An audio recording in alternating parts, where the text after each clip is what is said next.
So when I mentioned this week that I was attending this conference and speaking on a panel about entertainment ethics, not once, not twice, but 3 times my colleagues in academia all made the same joke. Oh, that's an oxymoron. It was funny in a kind of lame way, except I've only heard this comment now for 10 years since I've transitioned from Hollywood to academia. And to be a little bit defensive, imagine if you had had an avocation, been a member of a community, followed and pursued a career that you thought was deeply moral, and discover that an entire field of academia has deemed it not only amoral but anti-educational. But I also want to come back to this point at the end of this discussion. But first I'm going to take you through what is a deeply phenomenological journey. I was asked to present my own experiences. Let's frame it as a critical production autoethnography. See, I've picked up a little bit of academlish along the way. To kind of discuss and frame how my work in Hollywood has always been deeply moral, deeply ethical, and purposeful.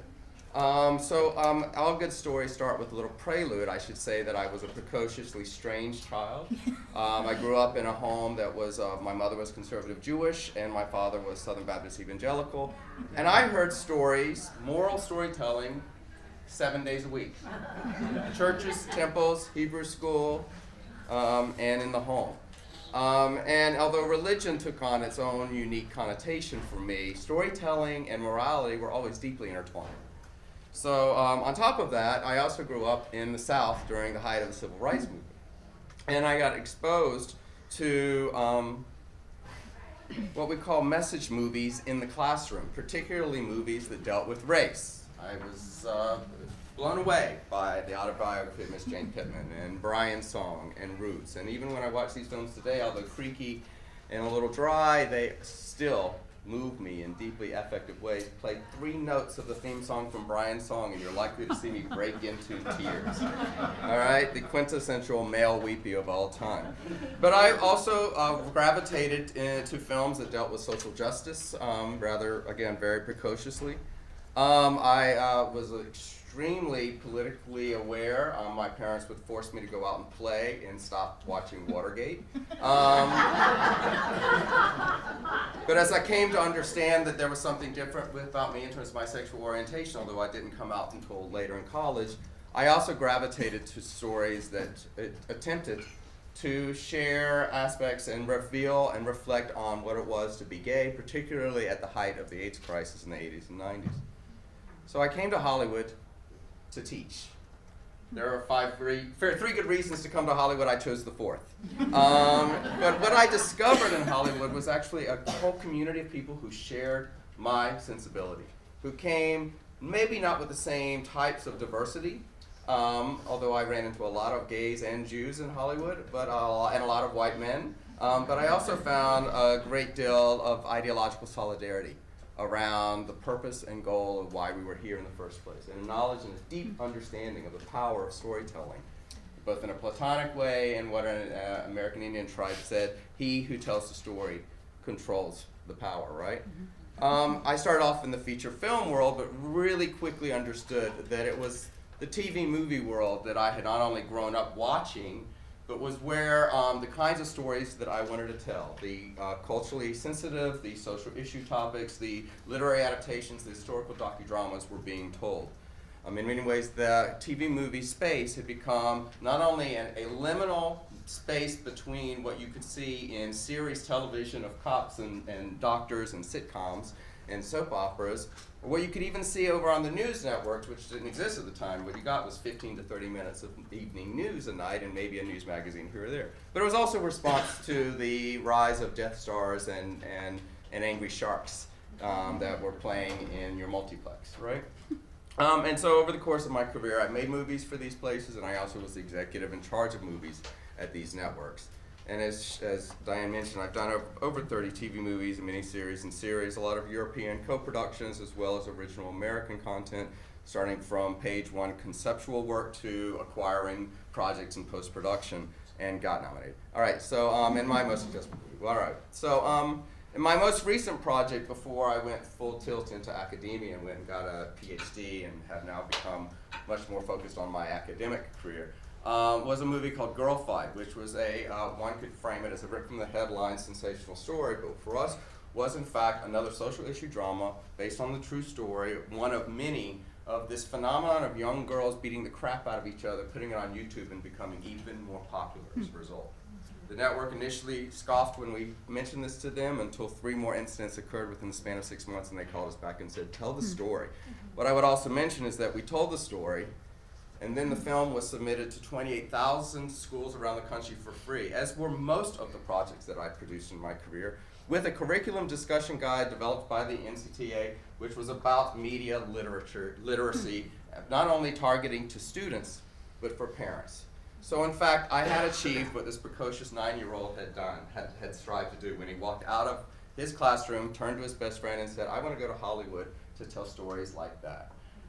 So that leads me to, as a sidebar, while I was pitching projects by day to networks and studios, I was protesting and marching by night as one of the early board members and programming executives at GLAAD.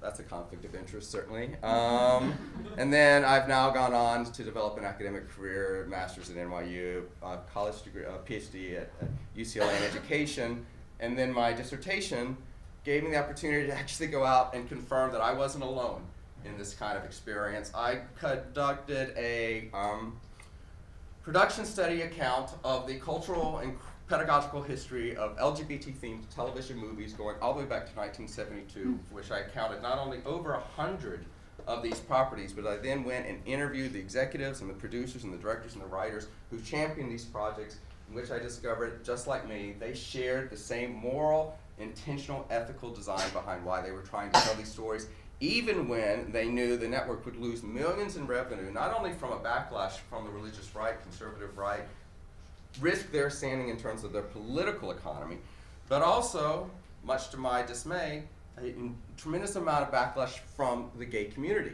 who never, quite truthfully, ever found these representations representative of who they are themselves. In many ways, this was understood by the executives because they weren't making these films for the gay community. They were making it for the straight community in hopes of trying to educate, inform, and enlighten them.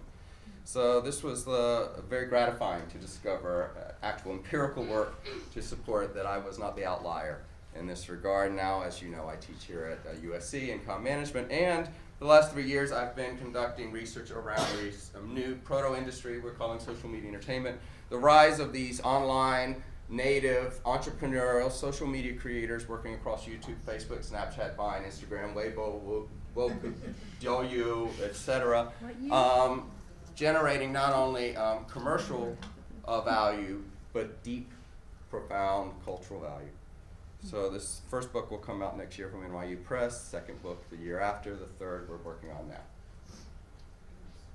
But let's go back to a couple of projects that I developed in my career at A&E and Lifetime. Actually, before Lifetime, in 1993, in January of '93, I read an article in the Wall Street Journal about a woman, a Salvation Army accountant named Dorothy Hedges in Chicago, Illinois, who was in the process of trying to fight the Navy for justice for the death of her son, who was a sailor in the Navy, who had been brutally murdered beyond recognition. They came back with a sealed casket, and he'd been killed by his own fellow sailors because they knew he was gay. Now, this was not a woman who had come to even understand or accept her gay son, but she knew what justice was. And at the point at which she was alerted to what was going on in the military, she'd also been informed that they were already giving one of the killers a dismissal without any time served, and were about to do the same with the second, which is why she went public, to try to raise awareness around this and fight this. This was very early in this case. The news had just hit, and I did something I rarely do. You might call it ambulance chasing. I called it doing my job. I called up information, got her phone number, and called her in Chicago Heights and explained who I am, that I do TV movies, often based around social issues. I'm also a gay man and an activist, and I find the story unbelievably tragic. But if it plays out the way we hope it does, I would like to tell this as a TV movie. And she, to my surprise, said, meet me next week. I'm coming to my son's memorial service in San Diego where he was based. Let's sit down at the hotel and have a conversation. Which was a remarkably sane response from a woman going through what was a deeply disturbing. So I did. I went and met with her We sat and had tea. We discussed the case. We discussed the journey she would be on, which would play out for the next 6 to 9 months, and we discussed my intentions. And she looked at me and she said, all right, I get it. All right, sure. I'll let you acquire the rights to tell my story. If it all works out the way we hope it does and justice is served, I can see the value. But you have to promise me one thing. Do not make this a feature film. And my response was, well, that's no longer, I'm not in that business, I do TV movies, but I have to ask, who wouldn't want Meryl Streep to play them 30 feet high on a screen, right? I mean, I'd like Meryl Streep to play me, but she could. She could play anything, but she didn't laugh. She didn't even smile. She looked me in the face and she said, well, maybe you don't understand, but where I come from, people believe TV. And it suddenly became unbelievably clear. The power of the medium, the format, the message, and my mission. In 3 words, people believe TV. Well, sadly to say, happily, she did get justice. Her son's killer was put away for life, although every year she has to go back and petition his parole. And she agreed to let me acquire the rights, only by then I had new management that I was reporting to at this company, New World Television, who had deemed this an unsellable story, and they didn't even bother putting up an option amount.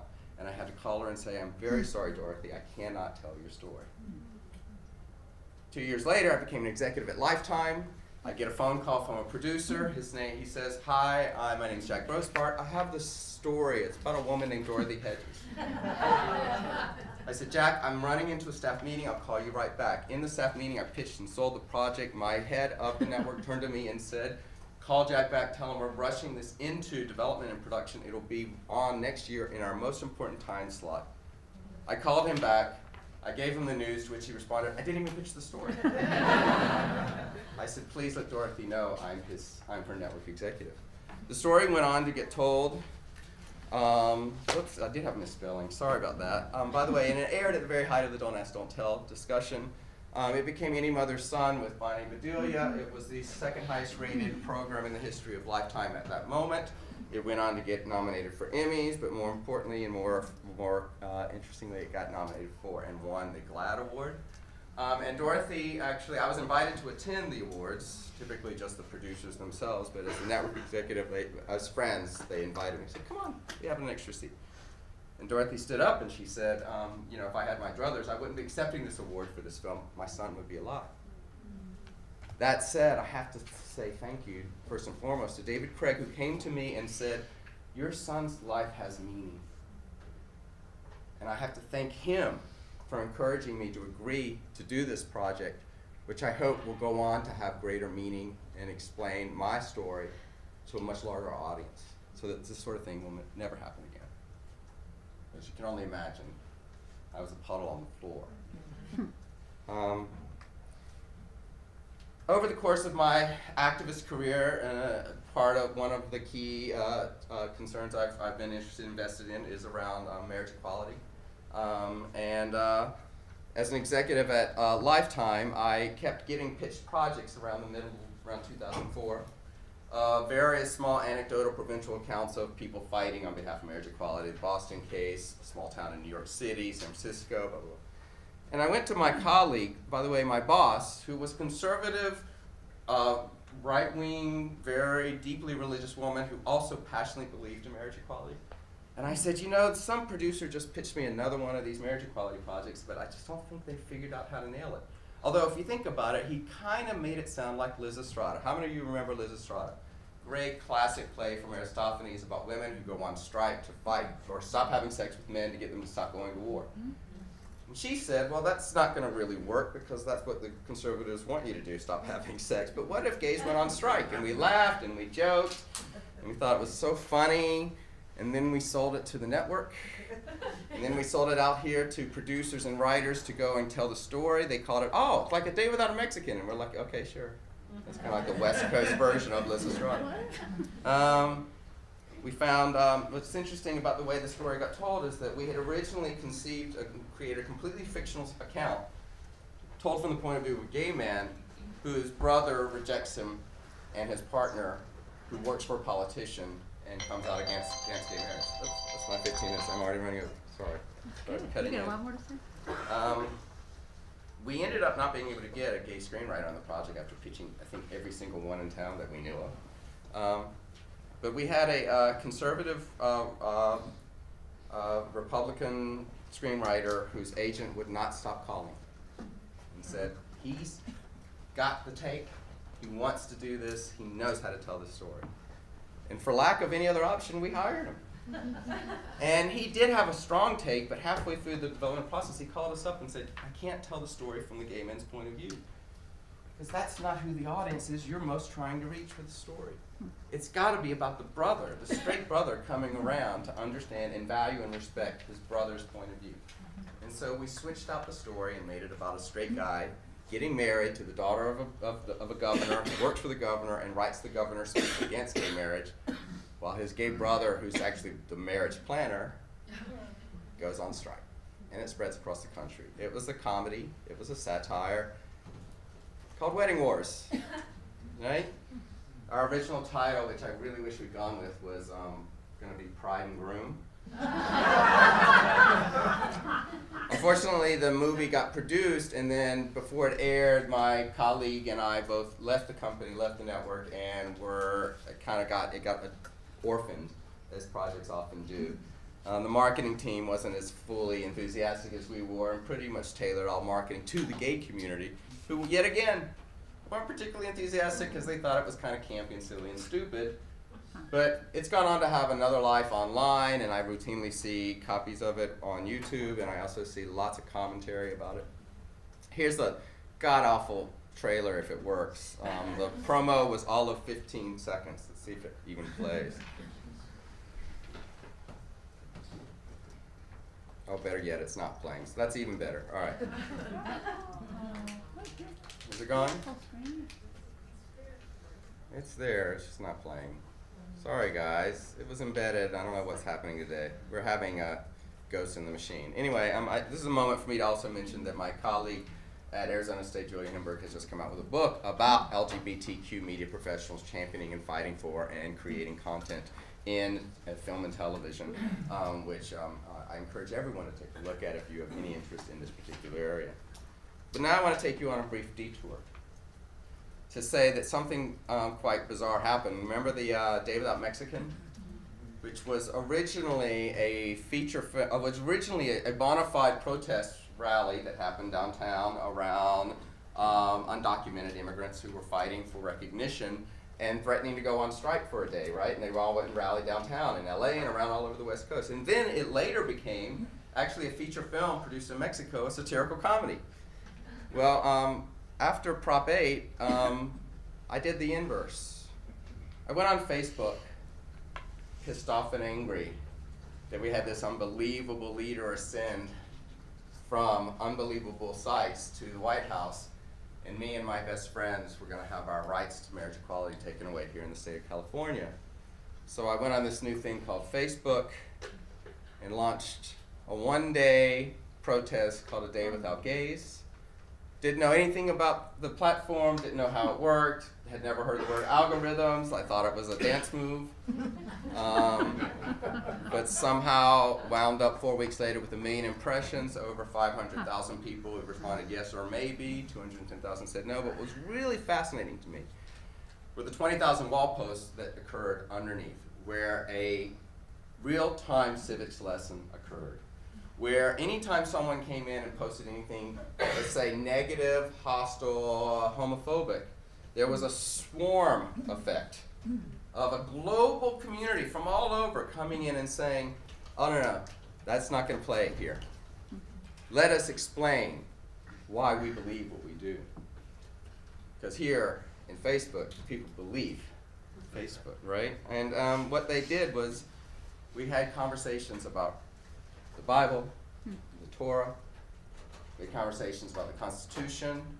We looked at passages of Loving versus Virginia in previous court cases by the Supreme Court. We all conducted a real-time moral and civics lesson in this space. We got picked up by a lot of news, and this editorial I wrote on CNN has now been in a number of languages. I don't know what they're saying. And we hijacked the narrative here, which in many ways was what TV movies had been intended to do. To reframe the narrative from what has only been seen, either never seen or usually poorly represented, particularly in news media. Yeah, we saw some great evolution. We saw Supreme Court justice. We also now see bakers refusing to bake wedding cakes. And just today, there was a survey that came out that said that the public's appreciation or the public's perceptions of LGBT people have dropped 25% in the last year. So we got some more work ahead of us. But I leave you back on this final note. I've got more. Sorry, I'm going way over. But just close 2 more minutes. My research around social media entertainment, again, about not only a swath of how YouTubers and Facebookers and Snappers are making businesses out of their communities that they're aggregating across these platforms, but a huge, high percentage of the leading thought leaders and successful creators turn out to have been gay since the day they arrived on these platforms. Some of them started off as awkward Canadian teenagers who loved makeup and then transitioned into some of the most successful makeup bloggers in the world before their own community. People with successful careers already risked their career and their community and their brands and their commercialization to come out of the closet. At some point, it got so absurd that Vanity Fair said, everyone's going to come out on YouTube eventually. You guys just hang out. Gay models came out by telling their father they're gay online. This has been seen 25 million times. And this is just a music fantasy video that this creator made, where he not only comes out to his audience, but kisses Prince Charming at the end of his film, who turns out to be his boyfriend. Certainly not the way I came out in college. But I'll leave you on the last note. I'm going to paraphrase Henry Giroux, who is a scholar around critical pedagogy and cultural studies, who basically said that if we do not reach out and form alliances with cultural producers who share our morality, our ethics, our ideology, our point of view, there's little hope of our being able to push back against these overwhelming forces pitted against us. And I think that certainly holds true in this instance. So thank you.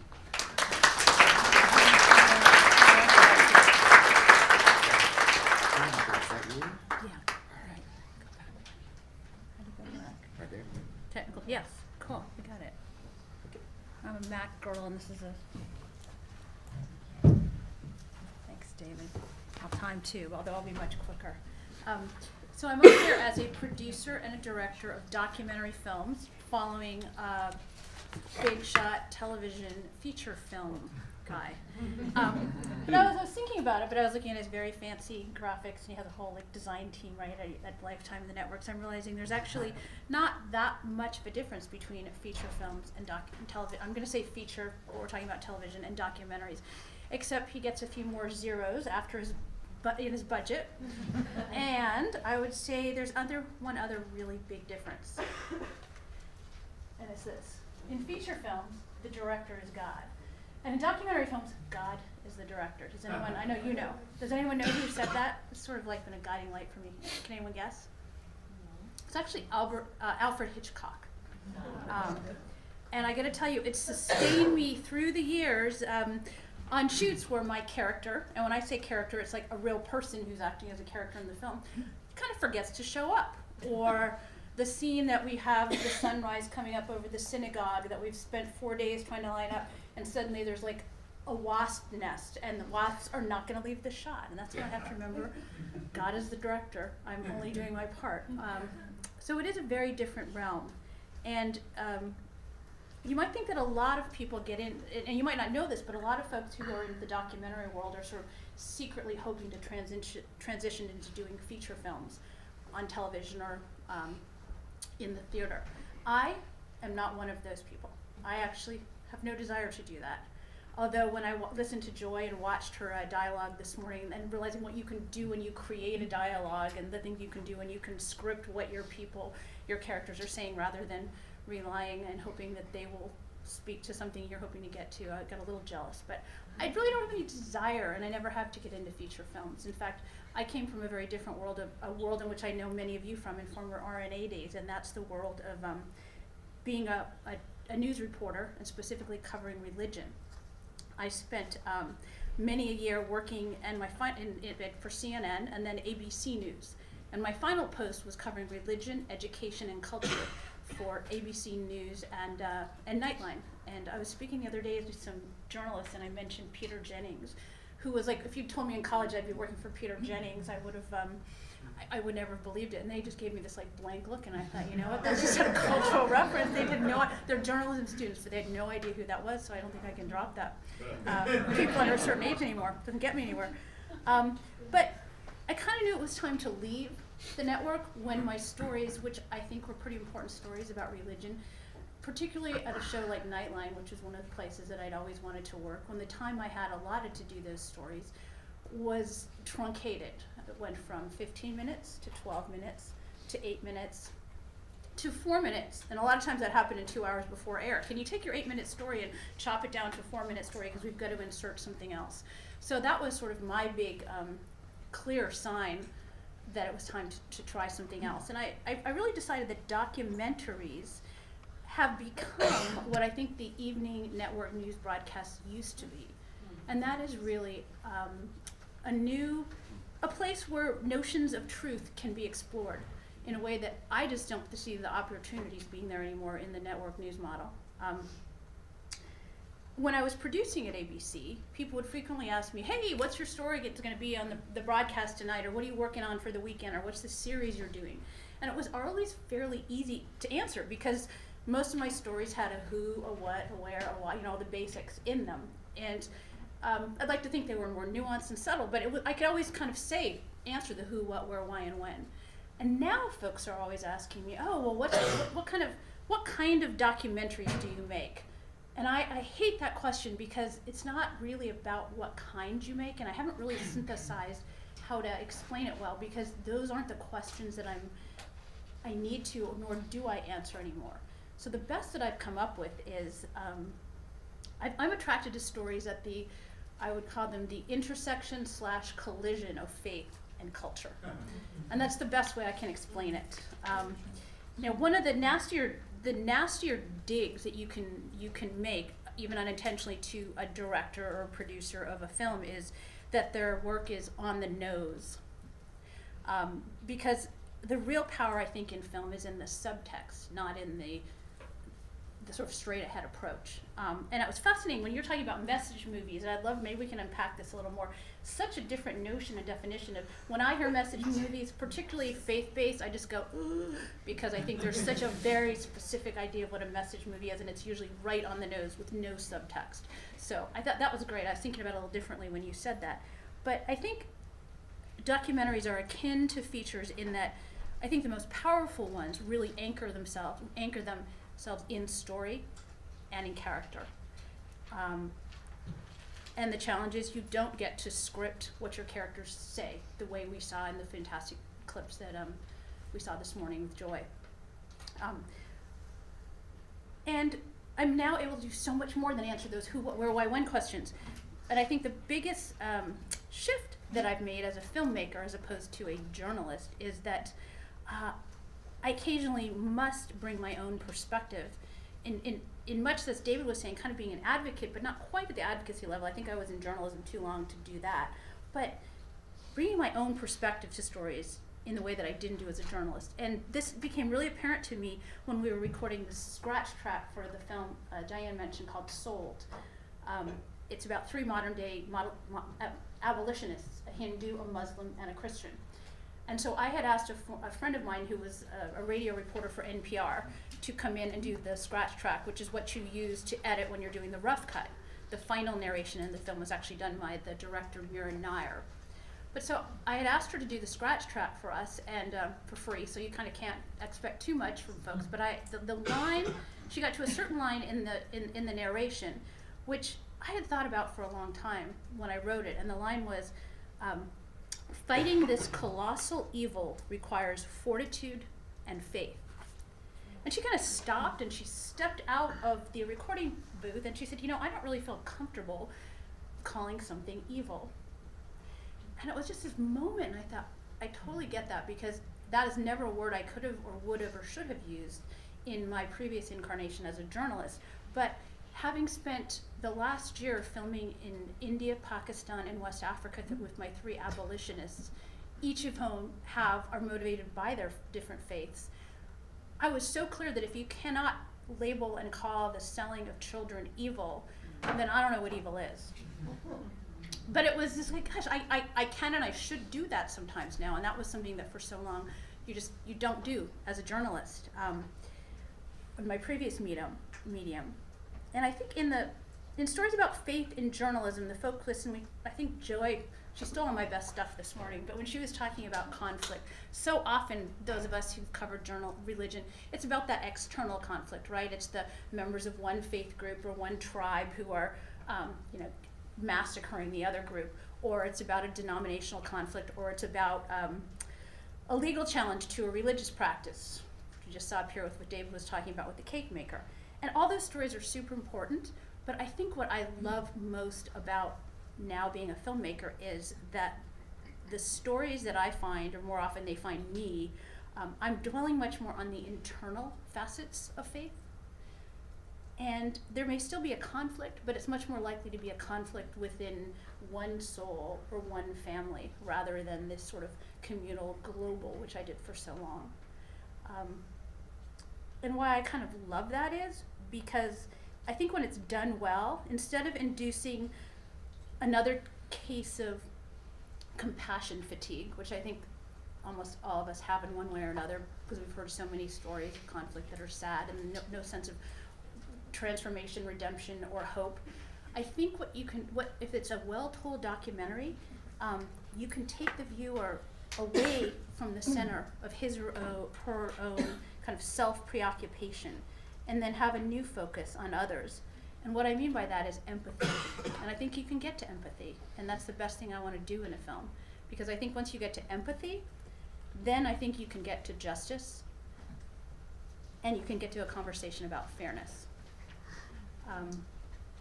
One of my favorite CDs in recent years has been Wynton Marsalis's Abyssinian Mass. I love it, and I listen to it when I'm writing. I actually still buy CDs, and one of the reasons I do is because you get to read all the good stuff on the CD box, which you don't get when you find it online. And there was a fantastic quote on there from Leon Weisler, I always get his name wrong, who has recently had his own fall from grace. Wieselter, thank you. I always stumble on it, even when I talk to him. But I just love this. I think it's a brilliant quote, regardless of whatever his personal character is. Visual people need something to get us to the invisible. And that's really what I aspire to do in my films. And for me, that's where the art of filmmaking gives me this chance to bring viewers a much richer experience than I ever could have done in the news business. Something I've always been trying to puzzle out, both in my previous incarnation and now, is how do you visually capture faith in someone's life? How do you convey the ways that it affects the choices they make, their motivations, the sort of evolution of their character? I think you just can't do that convincingly with the cliched images that we all know too well. The still shot of the stained glass window pierced by sunlight, organ music in the background, the flickering votives with same organ music in the background, the slightly weathered but beautiful Buddha in a glorious garden with the mellow meditational music. I mean, I just cringe when I see those, but it's really hard to think beyond that. And one of the things that I love now that when I start pre-production on a new film is that I can start early on thinking about how to create a new visual language for that film. And every film it's different, and you start thinking about that before you even start your film. With Sold, each of the 3 characters believed in the notion of a divine creator, and that was really central to their fight against the buying and selling of children. So in that film, I really worked to include images of creators and creating. And I also worked hard to make that a film that was visually beautiful, despite it being such a horrible, heartbreaking subject. And then with my new film, More Art Upstairs, when you see the film, which I hope you do when it comes out, and we can tell you about that later, you might notice that one of the characters, she's this very charismatic, and I mean charismatic not in the religious sense, artist. And there's this wonderful shot that was one of these things you get and you only find out when you've been in the edit for months, of her hand. And it is exactly like the Michelangelo hand of Adam on the Sistine Chapel. And I spent a lot of time in that film looking, because creation is so central to that film, at hands creating art. So just different visual vocabularies and sort of leitmotifs that you just, I could never do before, so I just relish it.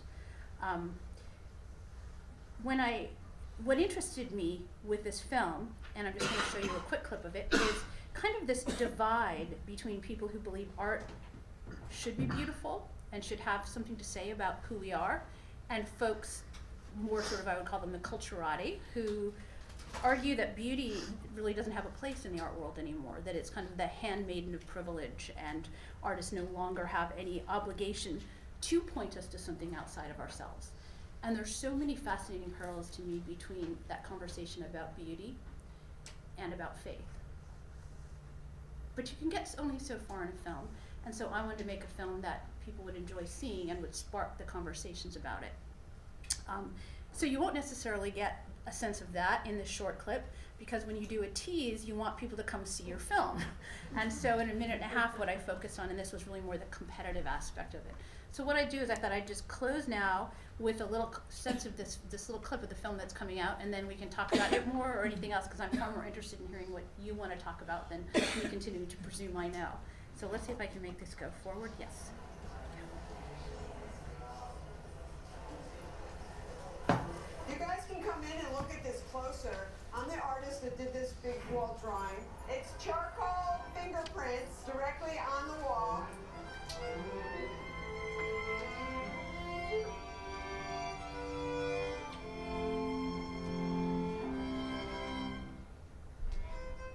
Where are you from? New York City?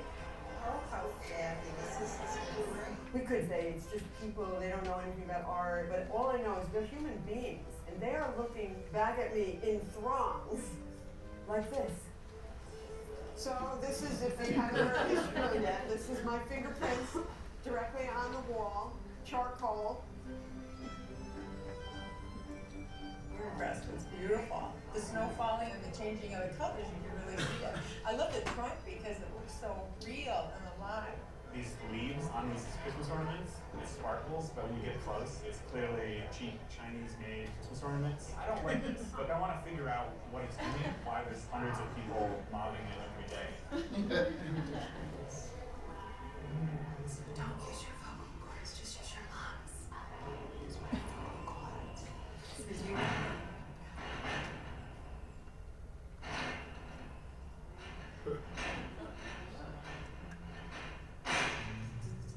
Whoa, you got it down.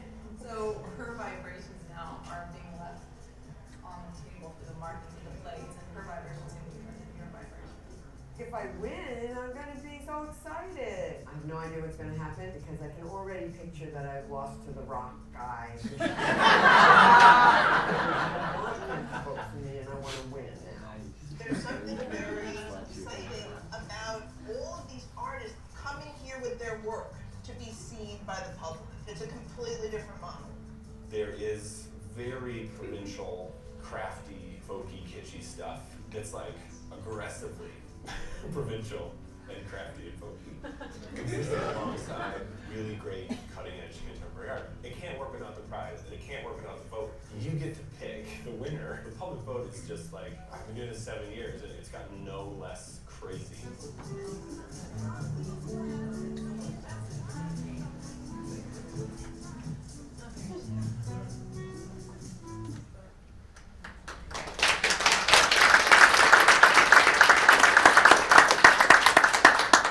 So, two fabulous presentations, and I'm wondering if anyone has any questions for either Jody or David? Yeah. Hi, really great, and I just have, the first question I thought was a very narrow question, but at the end David was talking about YouTube creators and having this new opportunity to have a voice that might otherwise not get produced in some some large scale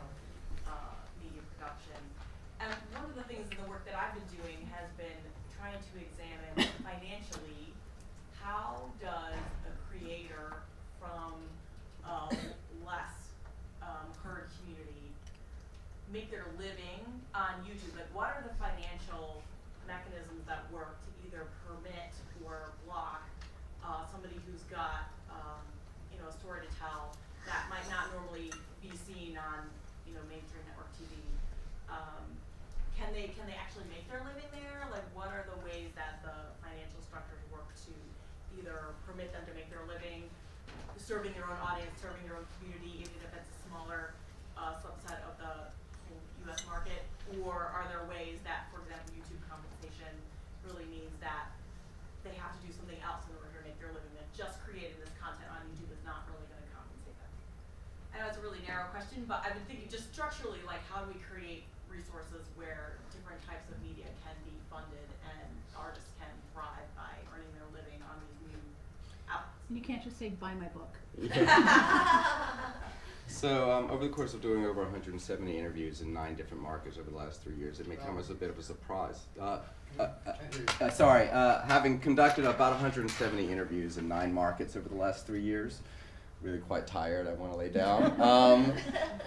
It's come to a bit of a surprise that it is the marginalized, the counter-hegemonic, the niche, the subaltern, the diasporic communities who are most successful in these spaces because they've been so poorly and underwhelmingly represented in mainstream media.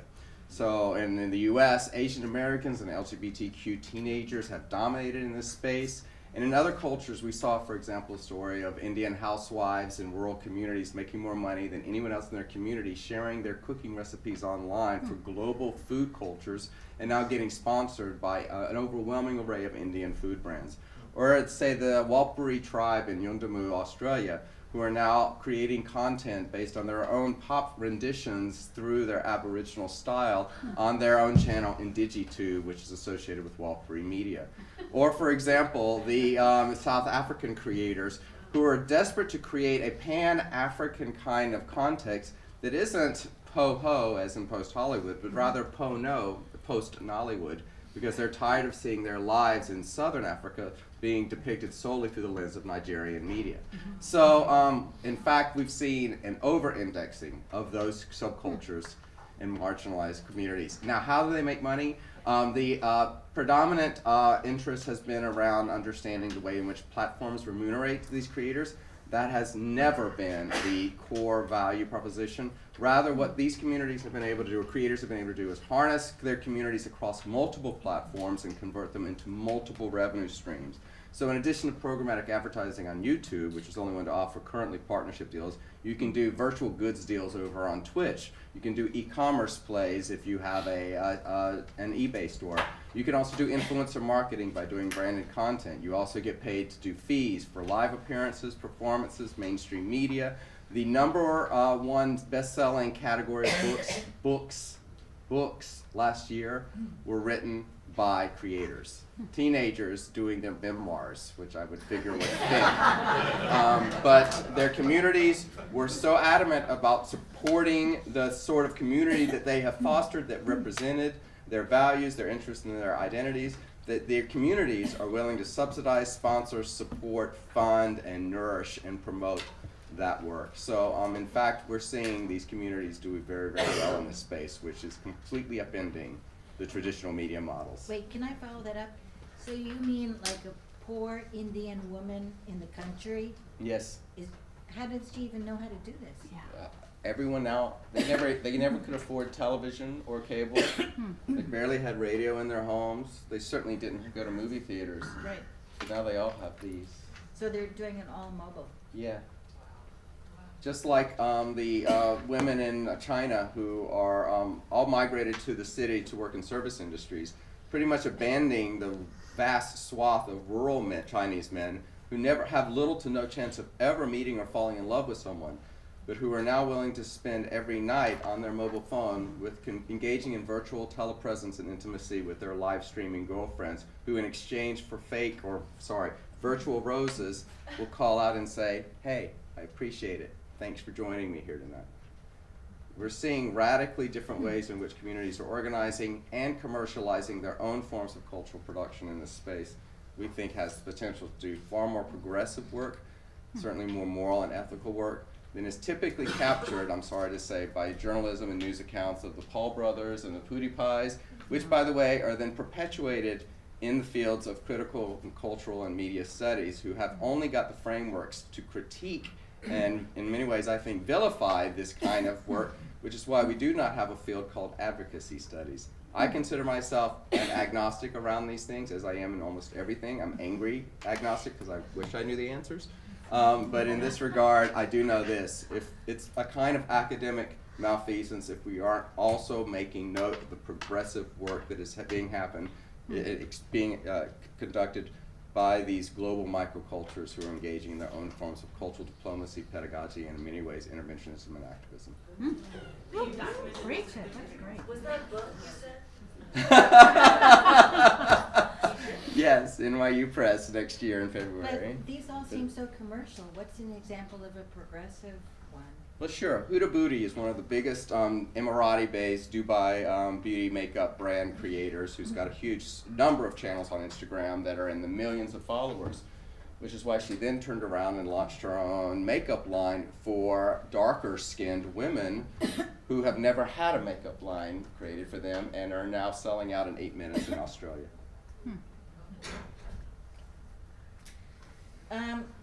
Yeah.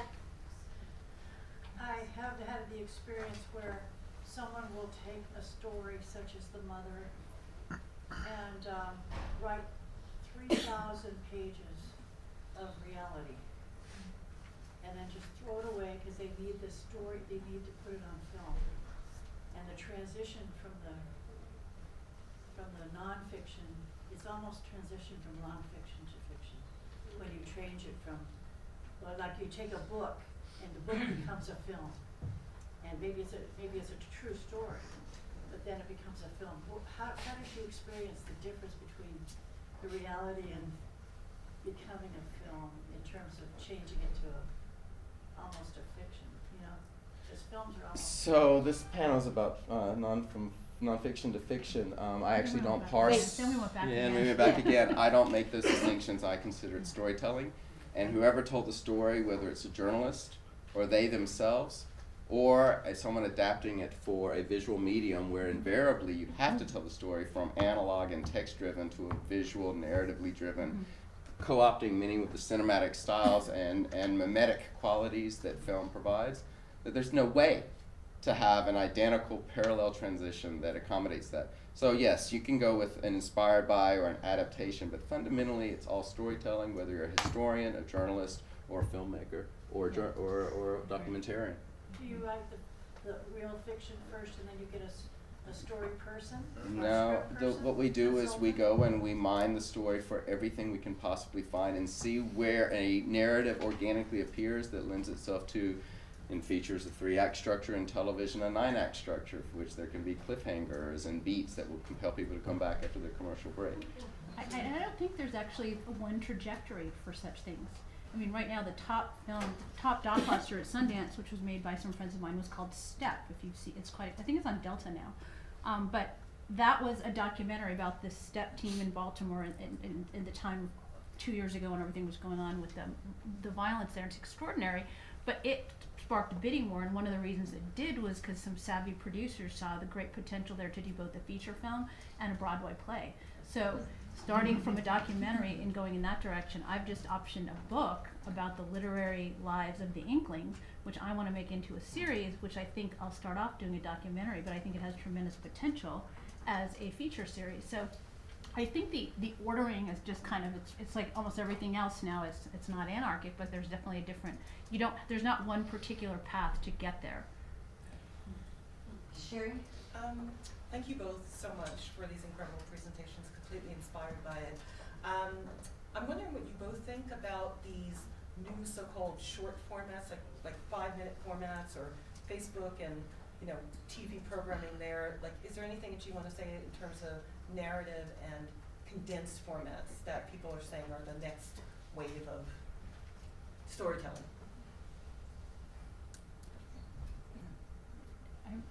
I think they serve a purpose, but I think, I don't know in terms of story structure or arc, I think it goes right to a very different idea. I think that the ones that are done well go directly to your heart, and they can affect change, but I don't know if it's storytelling. I think you can. I had to work in a medium where you had to tell a story for years in the news business, but I'm not sure I have any great wisdom on it. But I think it's a very, it serves a value and a function, but I don't know beyond that whether I'm there yet in terms of getting it. It's hard. I guess my response is you've always had trailers and promos Right. and told stories, and Yeah. we've, since going back to the Nickelodeon, stories came in different forms.